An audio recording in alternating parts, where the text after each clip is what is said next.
Micheal Galvis and Emma Fyffe here, who are schooling me. Terrible joke that I'm going to reuse because I brought Boo. two of the biggest Magic fans I know to talk to me about this Magic Gathering coming into D&D setting of school adventure and danger and the study and inspiration of magic. And we just talked about some of the things we're most looking forward to, especially in the setting and background. But what are some other faves and maybe some scary things to look forward to in Strixhaven? Michael? The Mage Hunter. So Mm. Oh, the they're Mage Hunter. cool, They're so cool. It's a I right? look, I'm sorry to keep going back to Magic the Gathering, but Mage Hunter is a sick card. Tell me about Mage Hunter while I pull it up. So I'll go Trying to ahead look and it read up the in my deck. description. Mage hunters are hideous, spider-legged creatures employed by the Auric, who are fat, fantastic mages who have not been approved to attend Strixhaven, but should totally be allowed to access the Biblioplex. I sense Mage some hunters. editorializing going on. Hold Oh, I'm on. so sorry. Sometimes I just get into Wow. I just get into editor mode and I just start to tweak some of what I'm Make some little seeing to be a little improvements more to the accurate. text. So Yep. Mage Michael will give you the Hunters, real story. yeah. Mage Hunters are they're created to pursue magic wielders. These creatures can naturally sense magic via the glowing purple spines on their backs. And Mage Hunter is usually in its sentry form, a diamond-shaped drone with a heightened ability to sense and locate mages. Once it finds a quarry, the Mage Hunter takes on its arachnid hunter form and pursues its targets with vicious skill. These things are so scary. Yeah. Any big takeaways from the stat block, Michael? Throw this at your spellcasters. They will have a ball. I wanna point out the reaction ability on this creature, and that is it's called consume and destroy. So when a hunter it's oh man, that's ominous. So when the hunter takes damage from a spell, it only takes half of the triggering damage rounded down.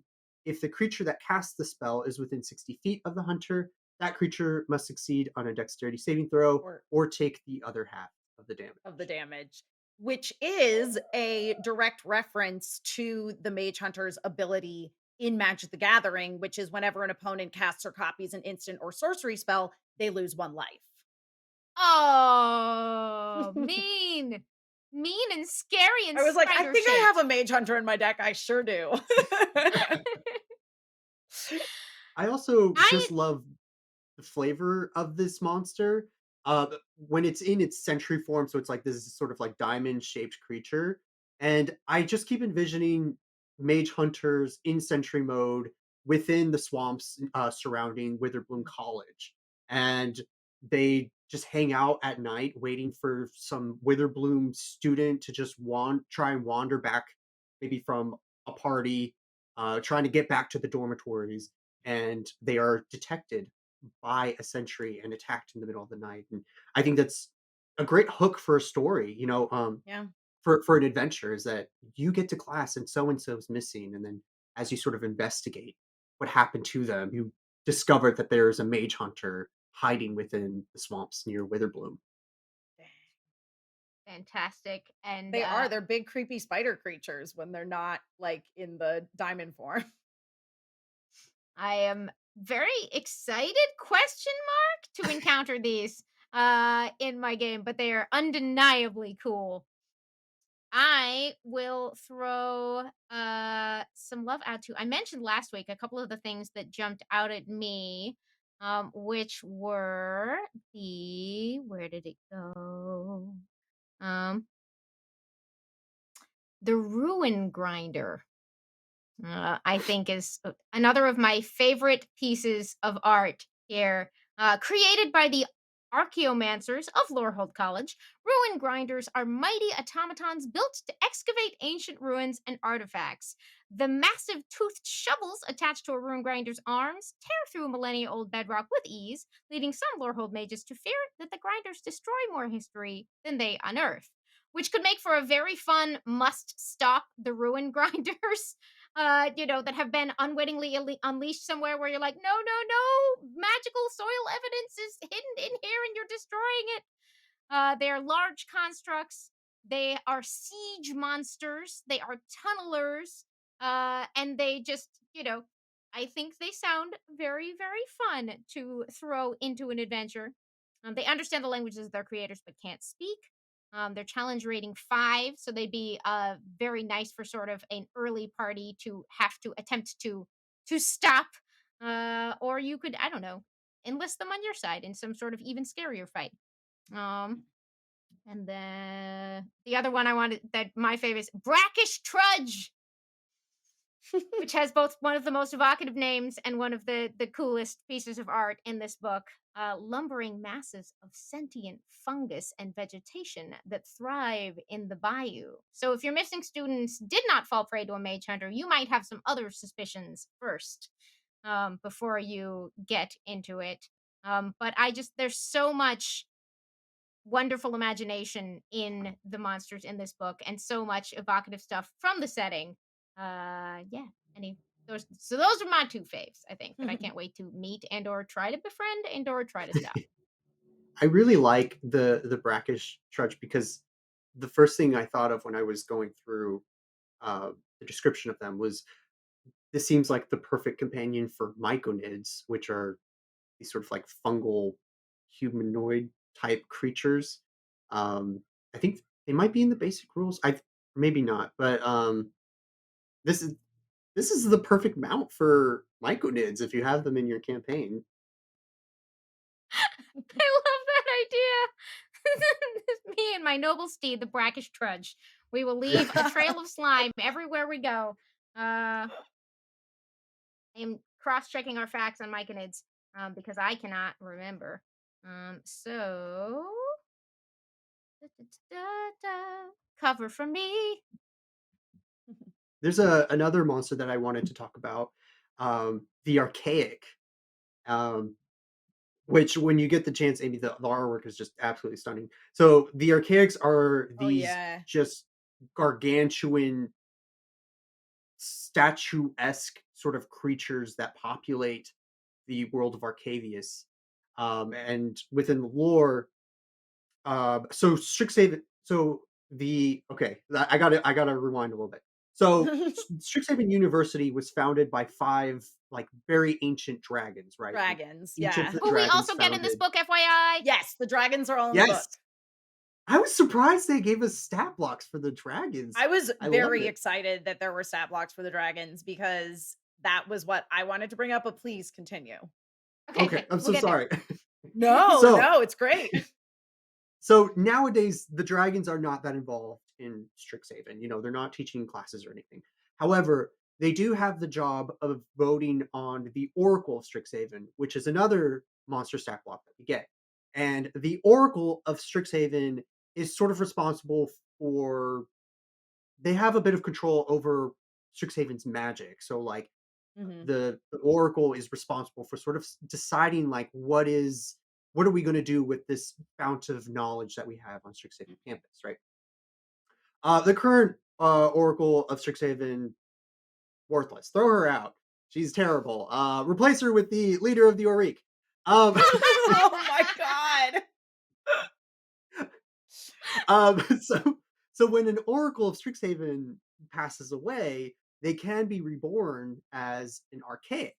And so the Mhm. archaic are these fonts of like ancient knowledge. They have incredible knowledge about the magics. And so you can go sort of like on a journey to meet with an archaic to try and get answers to complex questions you may have, or maybe you're trying to learn some new form of magic. And the archaic won't necessarily just be like, okay, do A, B, and C, but they might give you this very complex riddle, or maybe give you some point you to some ancient texts that you have to decipher. And so the whole point of them is that they are sort of an accessible a teacher that you can seek out for aid um, through some very great epic journey. Um, and they're just really cool. They just dot the landscape everywhere. Love them. I love the idea of the ancient wisdom being tied up with giant statues that are sort of reachable because there's something beautiful about like I mean fantasy concepts allow us to express concepts in sort of direct metaphor. So larger than life wisdom or stature or a giant in the field can just literally be a A giant. towering like giant in the field who you have to sort of deal with having a different perspective on life. It's just fun all the way down. Mhm. Yep. Emma, I think you had a fave that we preempted a Yeah, little bit. so so as I was saying, it's extremely cool that they do actually have the stat blocks for all of the dragon founders of the various colleges of Strixhaven.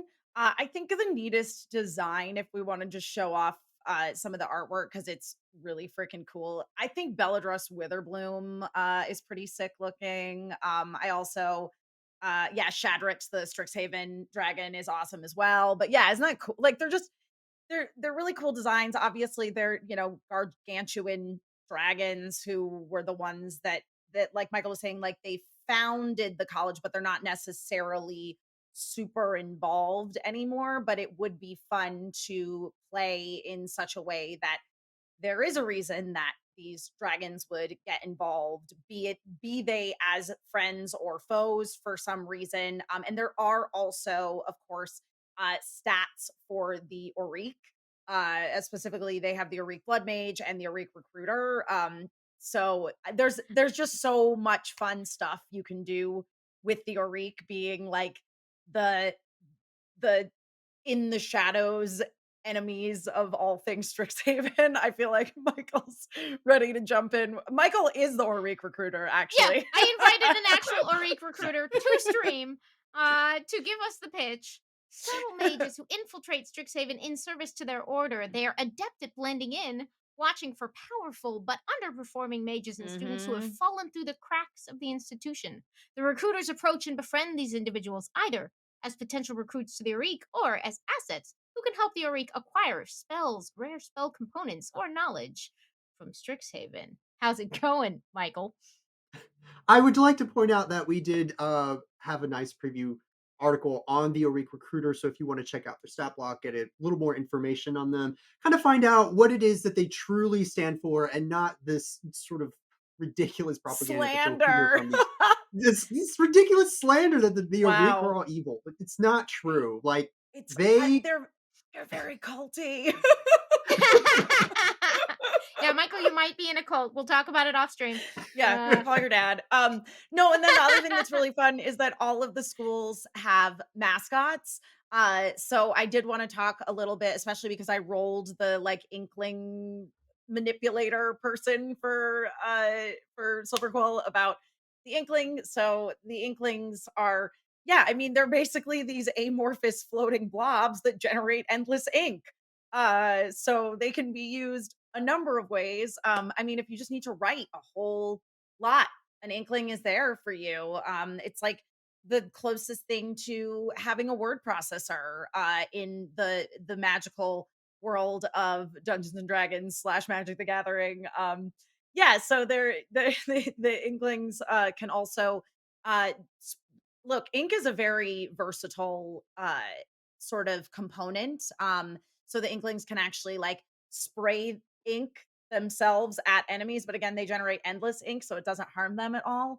And they're just, they're a great asset to any young wizard out there that wants to get involved in shadowy but not necessarily evil magic. Squelching slightly as they wriggle through the air, Inklings serve as the mascots for Silver Quill College. These living blobs of shadowy ink are often summoned by professors who require assistance in their writing workshops.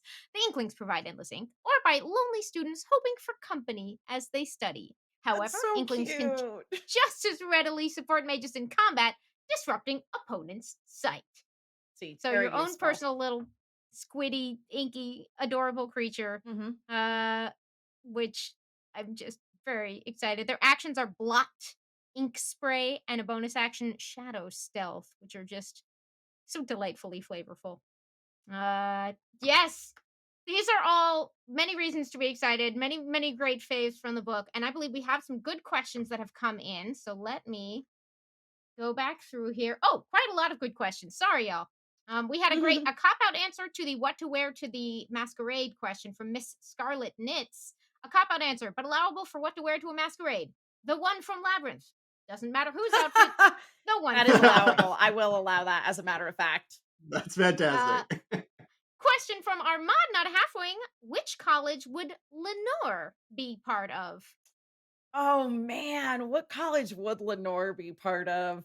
Probably, I think my inclination is like Winter Bloom because there's like the earthy, like go with the flow sort of element to it, but then also there's like the winter and it's sharp and unexpected. Yeah, yeah, So that I Wither think Bloom I sort think of Winter death is Bloom. part of life. It's all together in one Yeah. thing.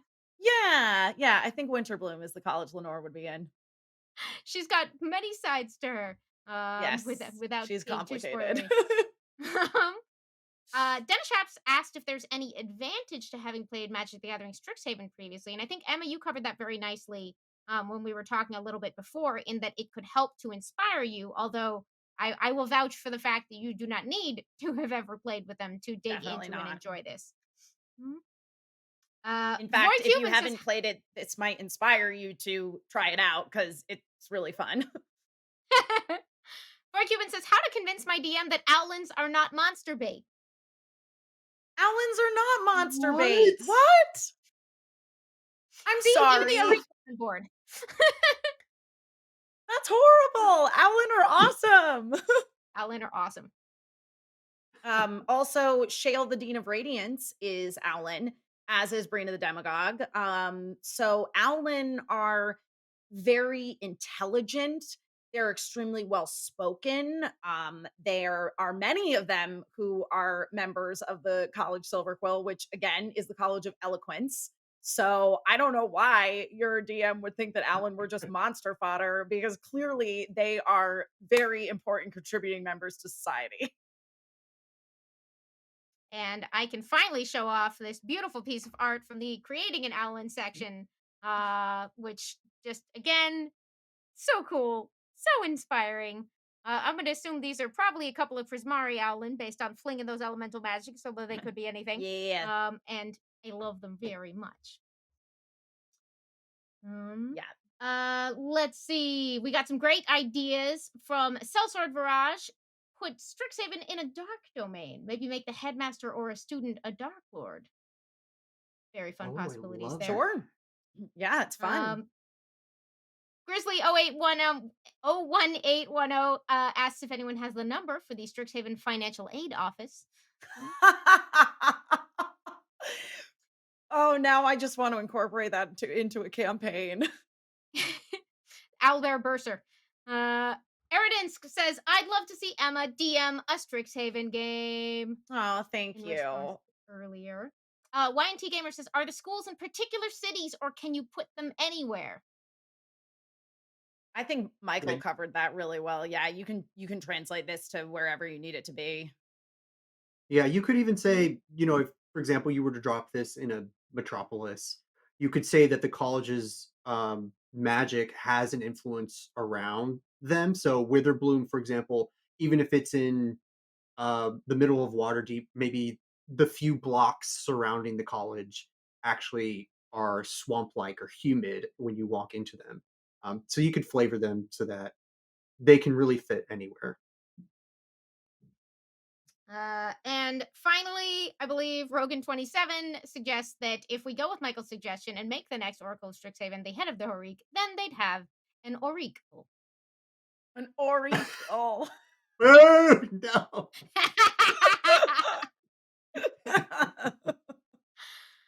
All right. Are any last things that you all want to draw attention to? I will say the maps and detailed locations and clues in here, they're very adventure spoilery, so I don't want to throw too much of them up here, but boy, they're well done.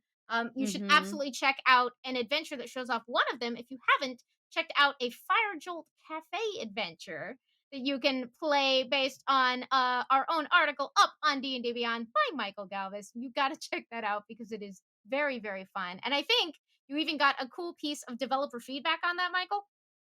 I did, yeah. So, one of the developers actually mentioned that one of their original uh, thoughts for the Fire Jolt Cafe was that it would serve, I forget the particular food, but based off of that, I'm going Like to be cheesy adding bread or something, right? yeah, something really cute. So I'm going to be adding that in just as a thank you to them. They said they kept trying to work that in as they were working, I believe on the it sounded like the original card set of, like, a detail about Fire Jolt Cafe, but, it's food for the imagination, and a very fun setting for your adventures. And if you're looking for more settings for your adventures, obviously everything is covered very thoroughly in the Strixhaven book. But if you're ever looking for just inspiration, visualization, heart of the cards, that's a Yu-Gi-Oh saying.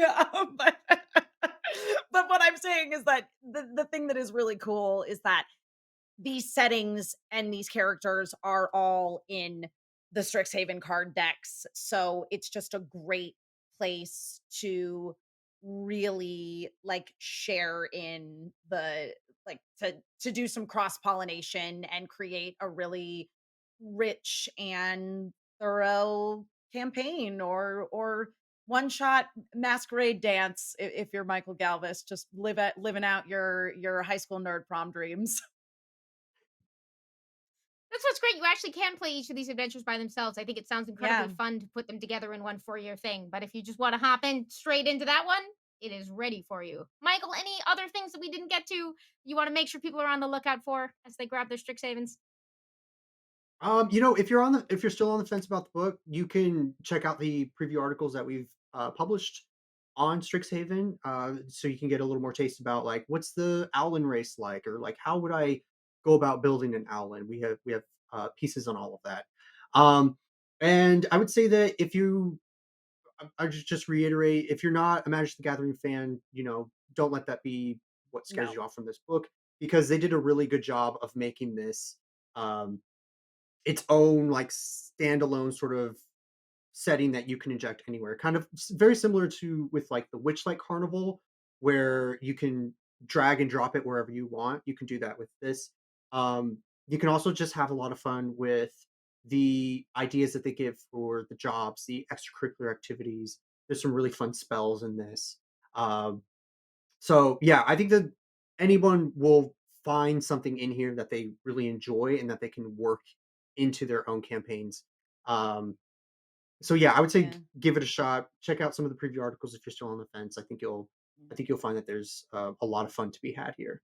Yeah, the tables in this book are some of the most fun ones I've ever seen, I think, in terms of giving you some really nice specific details to work with about your characters. And I think that that is another thing that's really appealing to me about Strixhaven as a source book is that yeah, uh, obviously you can always have combat and exploration, but Strixhaven really does have a big emphasis on character relationships because it's a Mhm. school setting. So that's just a fun like if you've never explored a more narrative relationship driven kind of D&D, this is a really good place to start.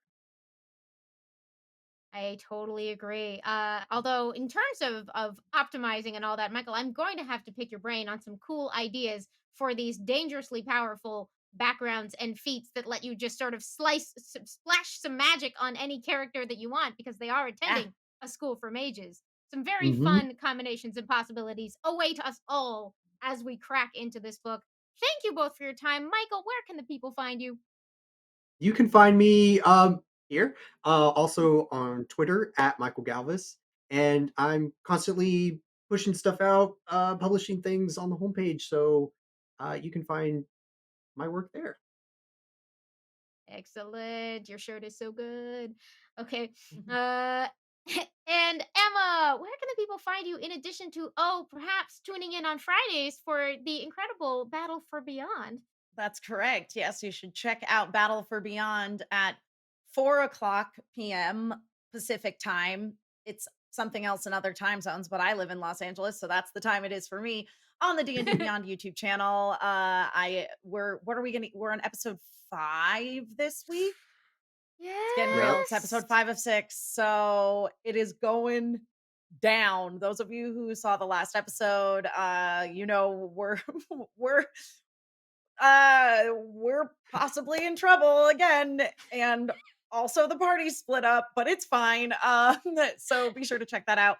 And then you can find me at Emma Fyffe, my name, just all over the internet, Instagram, Twitter, and then also creating content for fandom, games, gaming, what have you, stuff on the YouTube channel, stuff on the main fandom website. Yeah, there's a lot going on. So be sure to check it all out. Please do. You will never be sorry you did. Thank you for watching from all of us. I hope you dig Strixhaven, a curriculum of chaos. Let us know if you have favorite parts you're looking forward to, and we will see you next time on It's D&D.